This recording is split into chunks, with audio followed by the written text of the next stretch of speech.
Yeah, thank you. Yeah, if it doesn't work, it doesn't work. Oh, yeah, yeah, okay. All right. Welcome back. Where is everybody? I remember you guys watched the amazing game last night, basketball game. Did anyone watch the game? Nobody? Oh, man. uh, it was an amazing game. Number 21 ranked team in the nation beat number 4 ranked team in the nation twice in a row. So Washington State University beat University of Arizona last night. And SU also played. Unfortunately, we lost. All right, so I'm in a good mood today because Wazoo won last night. And maybe some of you were in the game in Tucson. So, and then those people may come late. I put an iClicker question that I'm gonna close. Okay. I received a lot of email from you about exam 2.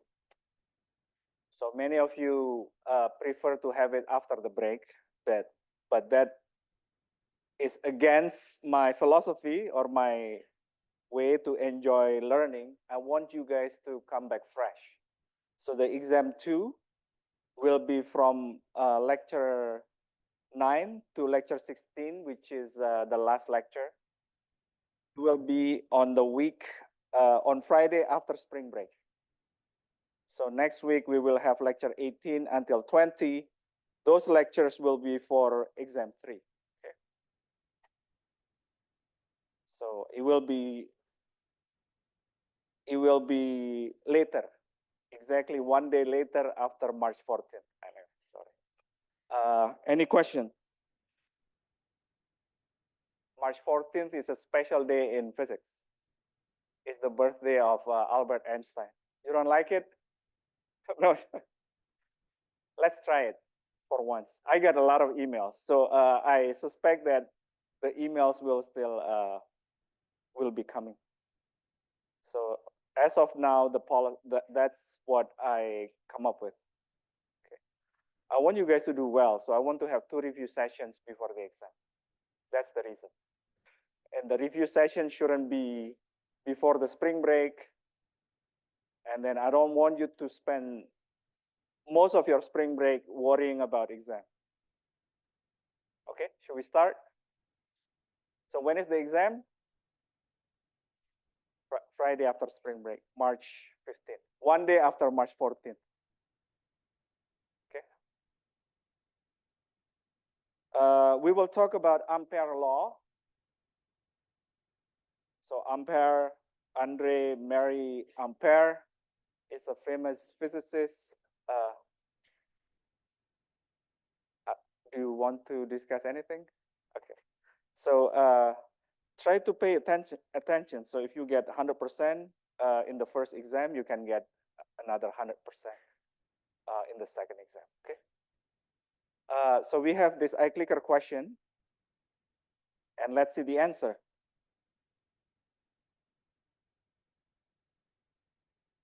Okay, so actually I forgot the answer to this question. So this is a famous experiment done by Ørsted. Ørsted is a famous, does anyone know this person? Anyone? He's from Denmark. He's a Dane or Danish physicist. Can anyone guess his first name? His name is Hans Christian Ørsted. For some reason, Hans Christian, there are many Hans Christian from Denmark, and he's one of them. So he made a surprising discovery that when he flew electrons or currents, it perturbed magnetic fields. It's if you can pay attention to this. Oh, sorry, should be here. And the demo is right here. Okay, so this is basically a wire, and let's not worry about the direction of the current. And this is just a compass. See, compass is simply a magnet on a needle, and then when you flow current, there is movement of charge. It will create magnetic fields that will move the magnet. That means the conclusion of the experiment is that flowing current, flowing charges generate magnetic fields. And every time physicists see that the current theory is not sufficient to explain new experimental observation, we get excited. Those people got excited. But it was kind of controversial because Denmark was not a powerhouse of physics. So many people in France, they think that all discoveries should be made in France. But Ampere was smart enough to see the importance of this simple experiment and basically drop everything and work on it from what I read, it's only 3 years, but he made many significant contributions. And one of them is Ampere's law, which we will discuss. So this experiment is simply, this is the top view. No, this is side view. Good thing is I remember. Side view. So side view is there is a magnet, a compass, and then the current is under it. Okay. And in the exam, the wire can be either on top or at the bottom. So basically this iClicker question asks you whether the current should go clockwise or counterclockwise. So to solve this problem, first we need to know the direction of the magnetic fields. So let me just draw it. If the magnet moves to the right, that means the field also point like this. Okay. So this is B due to wire. Okay. I'm just copying the drawing here. And then the wire looks like this. And it's under the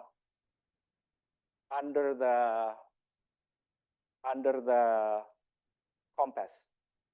So that means the current should point down. So for this right-hand rule, the direction of the current is the direction of your thumb, where your thumb points, and the direction of the rest of your finger is the direction of the current. So the correct answer is A. If the wire is on top of so this is A. Okay. If the wire is on top of the compass, then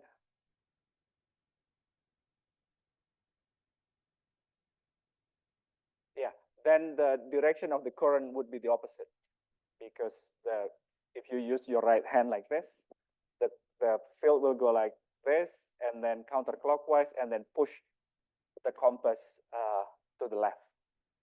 So this is the iClicker configuration, and this is when the wire is on top of the compass. So the answer is A. Any question?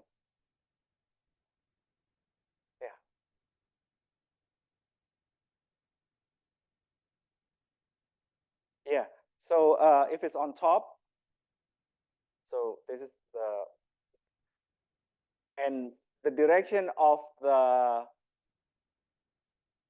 deflection is given by a problem. So I don't come up with this. This is based on the problem. And then if the wire is on top, that means, so, okay, here. Right now, the wire is on top, which is a different problem. The question is whether the current moves to the right or to the left. Then, okay, so if the wire is on top, okay, if the wire is on, so this is my compass, move to the right. If the wire is in front of the compass, then the field due to this wire needs to be behind the wire, counterclockwise, and then hit the compass. If the wire is behind, then in order to push the wire, so the wire right now is behind, in order to push the compass, then the field needs to go the opposite direction. Okay. So clockwise and counterclockwise. If it's not clear, talk to me after the class. I'll be in that room. Okay. So I want to take sometimes a little bit time to do some recap for. I think I didn't do a good job with magnetic dipole moment and DC motor, and those are probably the two most complex concepts this semester. So okay, first, magnetic dipole moment. It can be like what we discussed, which is currents, a loop currents. So first, for DC motor, it's connected to a battery, plus minus, let's say. So this loop, any current carrying loop, act like magnetic dipoles, or even like the smallest loop that you can think of using classical theory, which is electron moving to the like clockwise around a nucleus. This one, if the electron move clockwise, that means the current, the direction of the current is the opposite, and the direction of magnetic moment is the normal vector of this magnetic dipole. So this is an atom. This is a gigantic DC motor. Okay. And this one is when you learn chemistry, let's say you have what, S1, S2, like all of this, basically the arrows represent the magnetic moment. So that's one. And then next, we had two iClicker questions. One of them we did it in class, which is, I think I misread the question. So for DC motor, we need electric field, magnetic field. It doesn't have to be horizontal. Your textbook prefer vertical direction, which I think is useful because many chemistry books use vertical magnetic moment. So for example, the external magnetic field can look like this. But here, the external magnetic field points horizontally, aligned on the horizontal axis. And this is just side view here. But when I draw a line, it actually represents a loop. So this is where the torque is 0. And then we define phi, which is the angle of B and the normal vector of the magnetic dipole. So phi is equal to 0 degree, which is this angle. And then the first iClicker question is, let me use a different color. The second one is when the torque is maximum, when the magnetic dipole, the plane of the dipole is parallel to the magnetic field, then the normal vector is normal from the plane. That's the definition of a normal vector. Then the torque is maximum, and this theta is 90 degrees. I think we did this in class, and the second one I assigned as homework for you. Meaning homework, you can learn it by yourself. Okay. And then before the class ended, before we learn about magnetic field due to a long current carrying wire, we discussed about basically not much physics, but it's more like engineering. How can we build a DC motor, and there is an invention that a smart engineer came up with, which is a half ring that get pushed by typically a brush or a spring. So the name of that is a commutator, or if you want a complete names, a split ring commutator. And that allows a DC motor, instead of stops at this configuration, let's say you start here, without commutator, DC motor will stop half cycle. But because a commutator allows the current to flip from one direction, either clockwise or counterclockwise, then you get a nice periodic motion or rotary motion. Okay. So basically, these are the things that I want you to know for the exam. And then the direction you can figure out using right-hand rule. And then finally, the reason why electric car, they are expensive, but they are more efficient because they don't have to fight friction. So there is not much friction here. Any question before we continue? All right. So we finished last lecture with right-hand rule. Now the question is, what is the strength of the magnetic field due to a long wire? The strength of the magnetic field is given here, which is, so the direction follows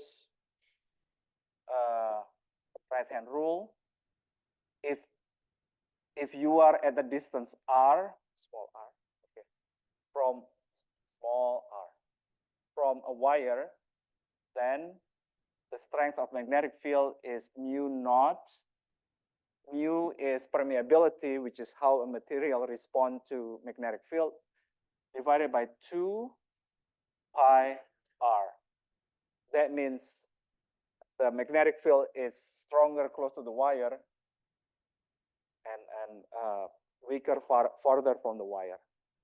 And you can do like physics, you can use physics intuition. Let's say if you are infinitely far away from the wire, you know that if you are far away, you shouldn't feel any magnetic field. If you put infinity here, then B is equal to 0. Okay. Any question? All right. So let's see whether you can do this. I'm pretty sure you can. So B is proportional to I, okay? And also inversely proportional from R. So I have this iClicker question. Let's say, build a circuit that has many loops. Basically, it consists of wires, and these are not an ideal wire, so there is some resistance. Don't worry about the resistance. There are 3 points. One is on or like above, at points, yeah, above these points. The other one above this point that I'm pointing right now, and the other one is here. Okay. The question is the relative deflection of the needle, or the relative strength of the magnetic field measured. It is asking you which position has the highest magnetic field, the lowest magnetic field, and in between. Okay. You can, yeah, try to do it in a minute.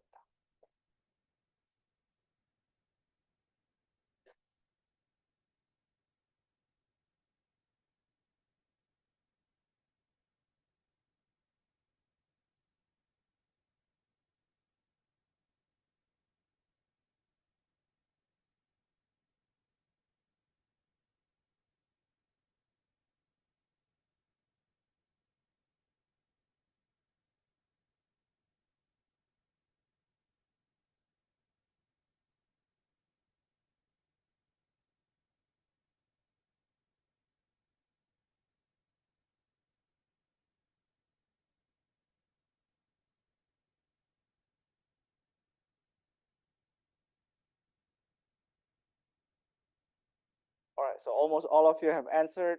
5 more seconds. 3, 2, 1. Okay, let's see what you get.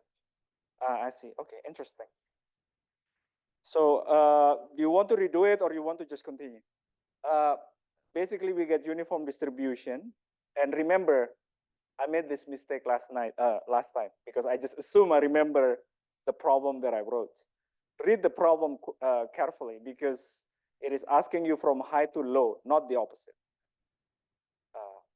Similarly, on exam 2, read the problems carefully. So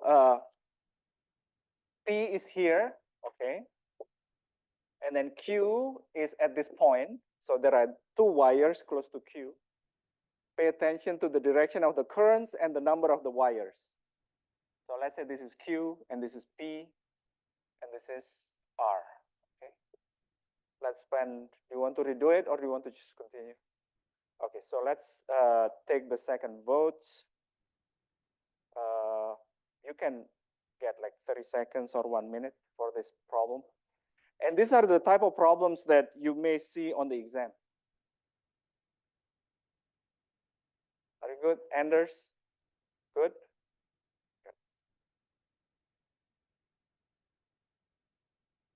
What's your name? Fatima? No. Fatma. Fatima? Yeah. Basically, almost all of you already answered. 10 more seconds.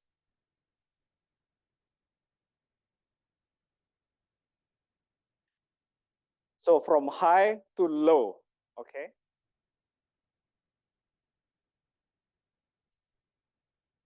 I see. Maybe this helps.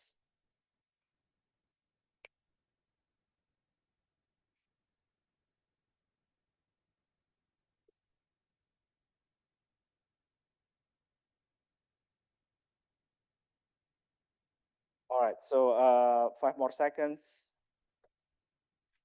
2, 1. Okay, good. So remember that force, you can superimpose forces. So, and then force, the direction of the force, well, the direction of the field correspond to I, and I, the current flows from positive to negative, so like this. And then the current state is the same regardless where you start or where you point. But the direction of the field depends on right-hand rule. So here there is only 1 wire. Let's call this what, B0. Okay. At this point, there are 2 wires that points, when I say this point is Q, that points towards the same direction. It doesn't have to point to the right, but they are pointing towards the same direction. So this one is approximately 2 times B0. Okay. The contribution, the field due to the first wire is B0, but because of the other one has the opposite direction, it's also B0, but it has the opposite sign. So this one is equal to 0. So if it's from high to low, so Q to B0, P, and then R.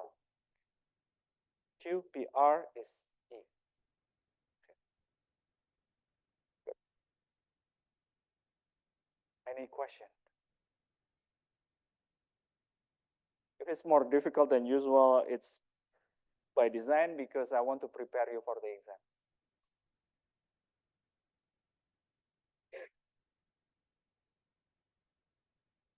Okay, let's talk about ampere. So there is a nice way to derive. First, there is a Biot-Savart law. He must be French. I don't know how to pronounce his name.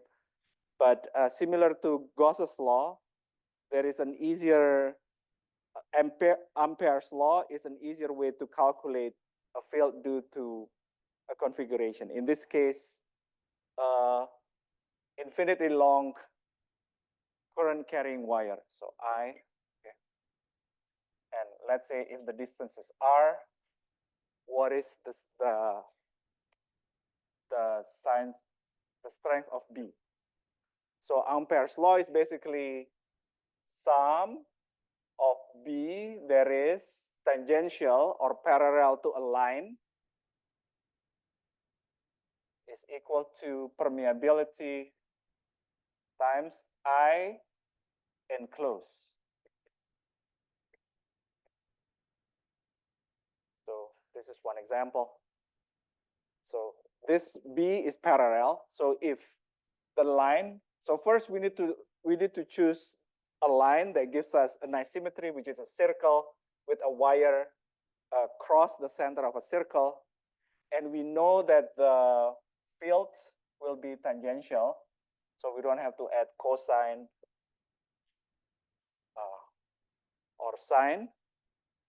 So this one is just B. Delta L is the length of the line. What is the circumference of a circle? 2 pi r, not pi r squared. Okay. And then mu naught, and then I enclosed, which is in this case is I. Any question? So if we just do, if we rearrange this equation, then we will arrive at the same expression, which is B, the strength of the magnetic field is equal to mu naught times I divided by 2 pi r. And you can use also Ampere's law here because if this is the delta L, what is the I enclosed inside the circle? If the current is I,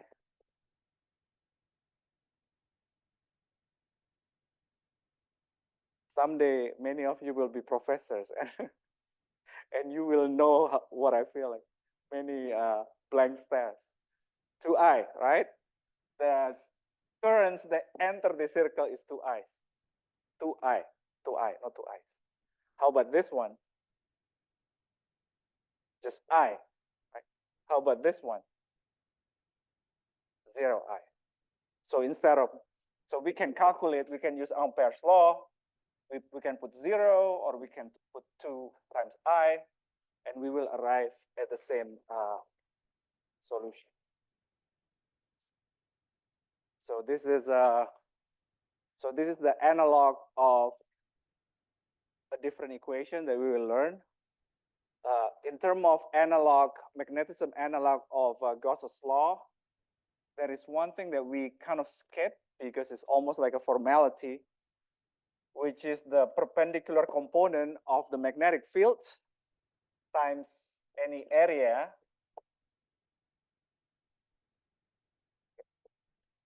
So this is Gauss's law for magnetism, for electromagnetism. Sorry, for electrostatic, E times A is equal to Q enclosed divided by epsilon naught, or 4 pi K times Q enclosed. But for magnetism, this one is equal to, anyone knows?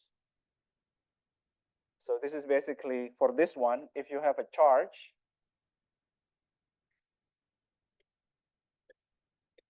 and you take an area, a 3D area, then you get, basically you can calculate the strength of electric field faster.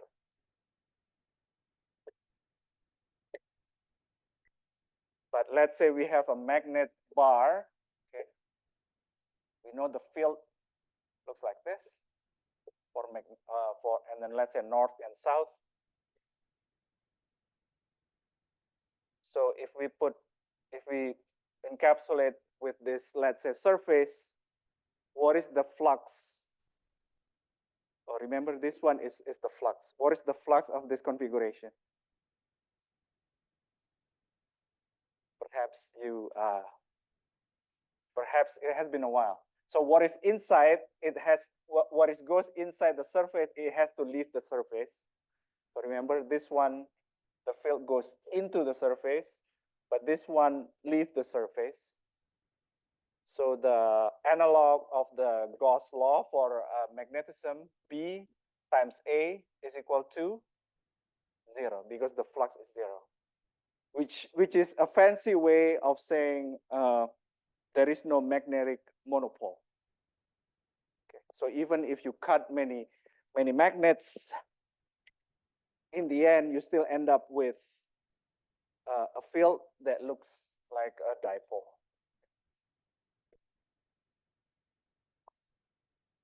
So Ampere's law is this one that I'm showing right now. Any question? The demo is not there. Okay. So if we know the field due to a magnetic field, probably. So this is a BNC cable. You can Google image yourself. Basically, when you flow high currents, when you flow high intensity currents, you will get high magnetic field. It's a given. If you have a current, you have a high magnetic field. Let's say if you have in like high speed internet cable, you want to flow a lot of information, but you don't want any perturbation due to external magnetic fields. What people do, what engineers come up with, is a cable that are coaxial, meaning they are on the same axis. That literally what coaxial is, but they flow currents towards the opposite direction.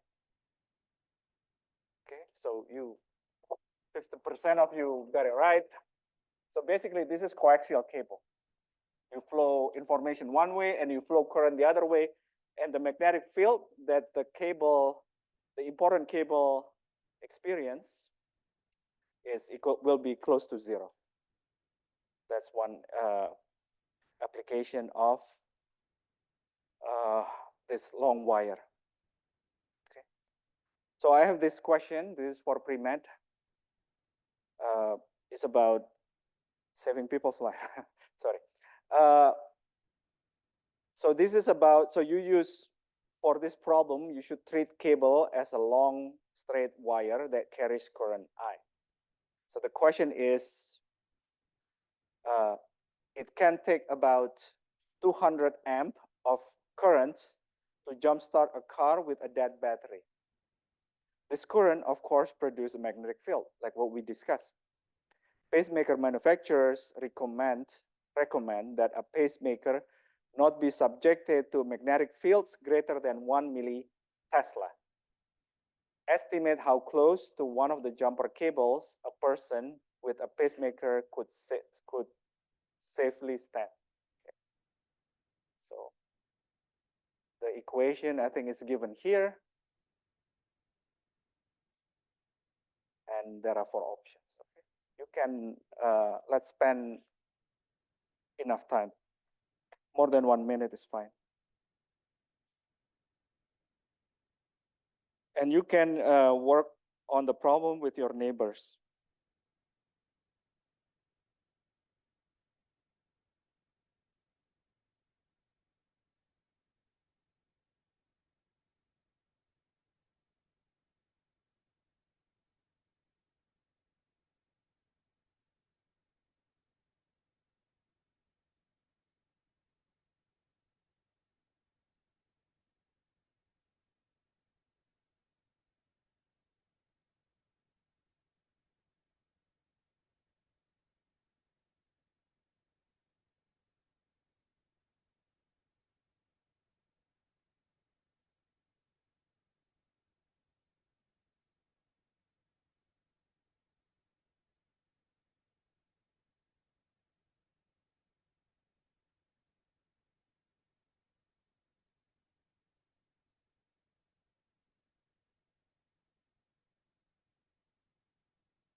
All right, so 30 more seconds.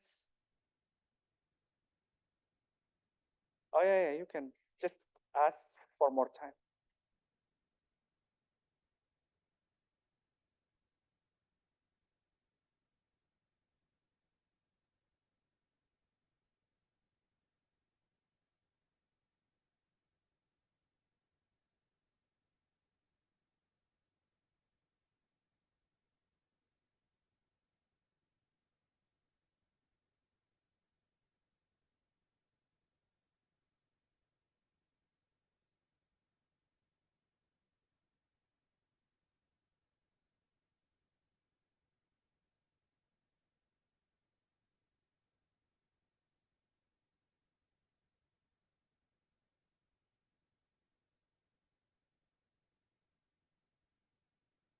All right, so 10 more seconds.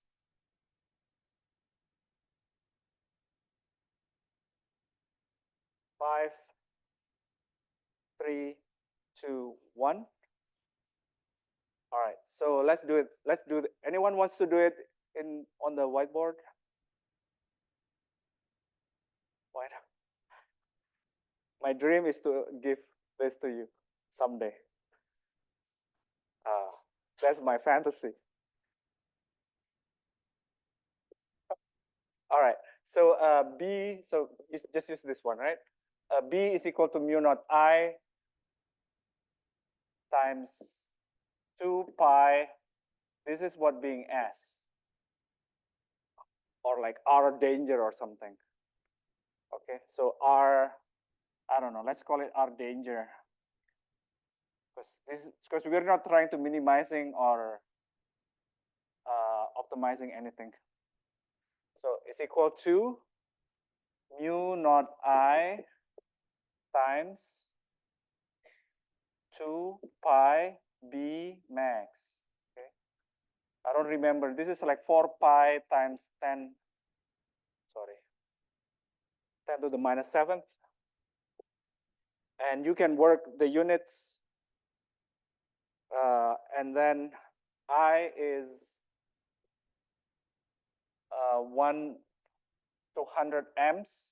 Okay, so this is in Tesla. This one is in Tesla. So our answer will be in Tesla, which we'll see whether that thing is correct or not. Because suddenly from meter we get centimeter. But I need your help with that. And then times 2 pi. Nice. This one cancel. Times B max is 10 to the minus 3rd Tesla. Okay. And since everything is in SI and time is precious, you're behind in our class. So 10 to the minus 7th times 10, divided by 10 to the 3rd is 10 to the minus 4th times 2. Sorry, there is 2 here. So 2 times 10 to the 4th times 2 times 10 to the, which this one is 200. Okay. And this one is equal to 2 times 2 is 4. 10 to the minus 4th times 100 is 10 to the minus 2nd meter. And this one is equal to 1 centimeter. So the answer is 4 times 1 centimeter, which is 4 centimeter. Let's see. Awesome. Good. So 50% of you got it right. Any question?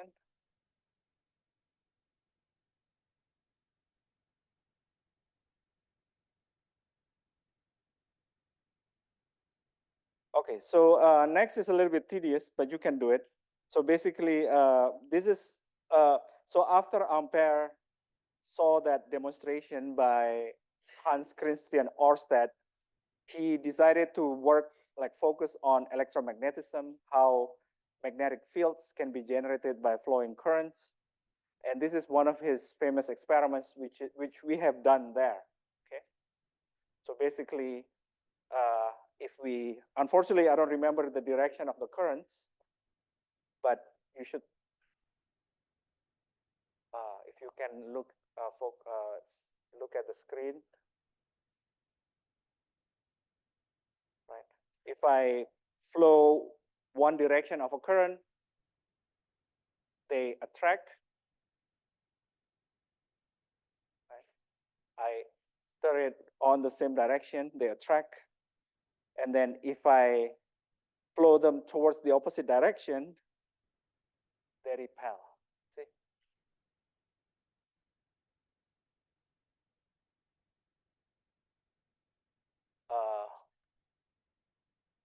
If the wire is bigger, then we will get bigger separation, okay? So how to explain this phenomena? So it's summarized in this on this slide. And you don't need to memorize anything really in this class. The cheat sheet will be given to you, and I promise you don't need to ask me, Rizal or Professor Hariadi, can you put this equation? So all equations that you need to get a perfect score will be there. There will be extra equations. That's the whole point of exam. So not all equations will be useful for the exam. Last year, somebody sent an email, like 2-page complaint to the dean. That's one of them. Not all equations on the cheat sheet are useful. The equation sheet will summarize everything that you need to know. You don't need to memorize anything. If there are equations that you need and it's not in the cheat sheet, that means the intention of the question is for you to derive it. Not because I forget, not because Rizal is an idiot. Well, maybe that's true, but I put a lot of thoughts into each problem. Okay. Okay. You guys are quiet. Just relax. Okay. So this is a classic experiment by Ampere. Basically, you can memorize this if you want, but it will only be useful for exam. It's not really useful for anything else. As long as you know your right-hand rules, you can reconstruct this knowledge by yourself.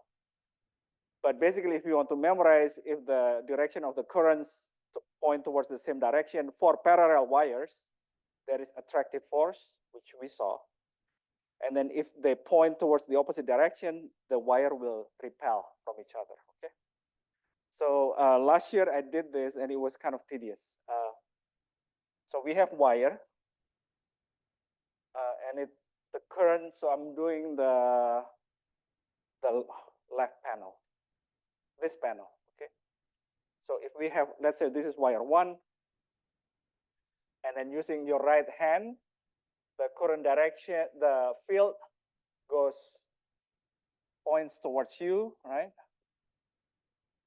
And this is due to wire 1. And at the bottom, it points towards the whiteboard. So this is B, and this is wire 1. Okay. And now, so this is the same wire. I'm just using different color because there will be, and I'm just using one of the conditions, which is both currents travel towards the same direction. This one also the same, meaning above the wire, it points towards you, and below the wire, it points towards the whiteboard. Do you get this so far? Sally? Where is Sally? Sally from Colorado State. She's not here probably. I'm getting old. Normally, I'm really good with students' names. You have question? Okay. All right. So basically, the field due to wire 2 in this position points towards what? Towards you or towards the whiteboard? The field due to wire 2 here at this position. No, sorry. Try again. The field due to do anything. I can put a compass here if I want to, right? So any point above this wire on this 2D plane will point towards you. Here, here, here, and also any point below the wire on this plane will point towards the whiteboard. Okay. So let's calculate the magnetic field due to, and I think I need to say, so R is the distance between the wire. So now what we need to do is to calculate B on wire 1. So B on wire 2 due to wire 1. Okay. So B1 is equal to mu naught I, the current is I, divided by 2 pi. R is the separation between the two wires. And then using right-hand rule. So here, what is the direction of B1 on wire 2? To the whiteboard or point towards you? The field due to wire 1 on wire 2. What is the direction of the field? Into the whiteboard, like this. Okay. So B1. So black is due to wire 1. So, and then you can figure out if current is point to the right, B points towards the whiteboard, then the force should points up, right? This is why we get attractive force. Anyway, F is I times L due to B1. So this is the force that wire 2 experience. And because the wire can be any length, we can just do F divided by L, which probably I didn't do. Oh yeah, in the end it's F divided by L. And we have to be careful with the currents. Turns out that this one has the strength of the current is I1 and this is I2. So this one is I1. And the force on wire 2, the strength of the current is I2. So let's just finish this. So F2 is equal to I2 times L times B1, which is mu naught times I1 divided by 2 pi R. And then we can make it look nice and move this L to the right-hand side. So F2 divided by L is equal to, L right now is here, mu naught times I1 times I2 divided by 2 pi times the separation between the wire. It's identical to this one. Okay, you don't really need to take notes for this, okay? So on the exam, I may ask it. So I still have 1 minute. So I asked my wife, sorry, this is not going to be an absurd joke, but true story, whether we should reschedule exam 2. And my wife said like, no. Your students need to learn how to juggle different deadlines, many deadlines. You should care more about their success than their feeling towards you. I add that part myself, sorry. Don't tell my wife, okay? She's not here, right? You should care more about their success instead of their feeling. Okay, that's interesting. And then I asked my daughter, she's a freshman in college. She's not here, meaning not in the state. I was like, should I reschedule it? Oh, you should reschedule it. When? Well, like a Friday after the break. They will love you. Apparently, both of them are. Apparently, I don't think she is right. I don't think my daughter is right. So when do you want to take exam 2? I'm trying to help you. Huh? Huh? After spring break? After spring. So the thing is, if the lockdown browser looks good, meaning I don't suspect more than 0% cheat, I would rather give a take-home exam. But I suspect some of you are like, not some of you, a few of you cheated. So I cannot give you take-home exam, unfortunately. But since we agree that it will be Friday after spring break, right? Let's keep that. That means, sorry, I know it's already well past. Sorry.